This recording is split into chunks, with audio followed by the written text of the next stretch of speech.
taking action to make sure no family has to go through what this family did. After his young daughter was diagnosed with cancer, a Valley dad got to work and hasn't stopped raising money and awareness and a lot of hope ever since. I recently had the chance to speak with him to find out what's going into this mission to quite literally save lives. John Gray is a lot of things. Husband, attorney, proud father. He's also a master fundraiser. We raised about $220,000 in 10 weeks. Yeah. That's a lot of money. It is. John raised so much money, he was the Leukemia and Lymphoma Society's Man of the Year in 2018. An impressive title, but something John is even more honored to be called is father to a cancer survivor. I was at work at the time when I received a call from the pediatrician. She had said, I need you to sit down. The blood work doesn't look good. I think that it's leukemia. It was a phone call that would change all of their lives in 2016.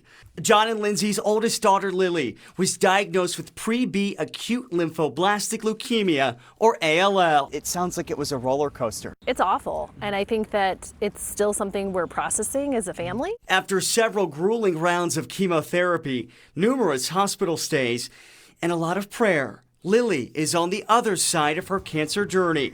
She still gets checked twice a year, but now John and his entire family are turning their focus to how they can fight for others.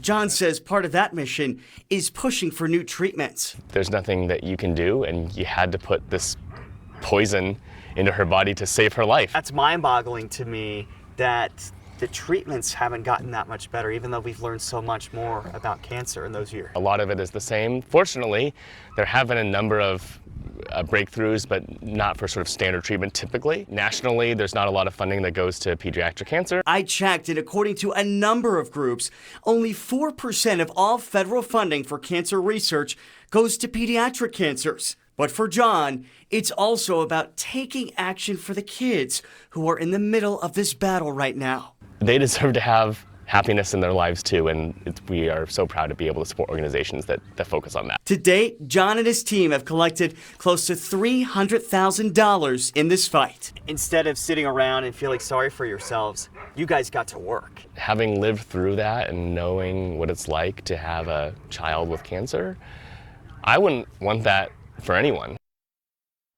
Such an inspirational family. John, Lindsay, Lily, Lincoln as well. Loved getting the chance to meet you. I want to break down the latest stats. According to the Leukemia and Lymphoma Society, more than 54,000 kids and young adults under the age of 20 are living with or in remission from leukemia and other blood-related cancers and syndromes. So that's important to know. Leukemia is actually the most common cancer. This was also important in kids and young adults under the age of 20. Cases make up 25% or 1/4 of all cancers diagnosed in that age group as well. Now, I'm honored to be hosting the LLS Visionaries of the Year event where John and Lily, the rest of their family and team will be honored. That's coming up Saturday, May 20th. So if you'd like to take action and donate, we've included a link to their fundraising page along with the story on the main page of abc15.com. You know, it gives you hope, right? When you see, especially as a parent, you see stories like this and you know that there are people out there who can actually step up and help people who are suffering right now with this brand new information. Yeah, and they're passing along that hope. I mean, that's what I loved about this family so much is they didn't take this sitting down, and now they're sharing the rest of this positivity with everyone else. I just think it's amazing. And you know, Nick, I was surprised to hear that so little funding goes to childhood cancers, especially considering the big impact it has. Right, so it's important to shine a light on the fact that just 4% of federal research dollars go to pediatric cancers. That has to change. It does. All right.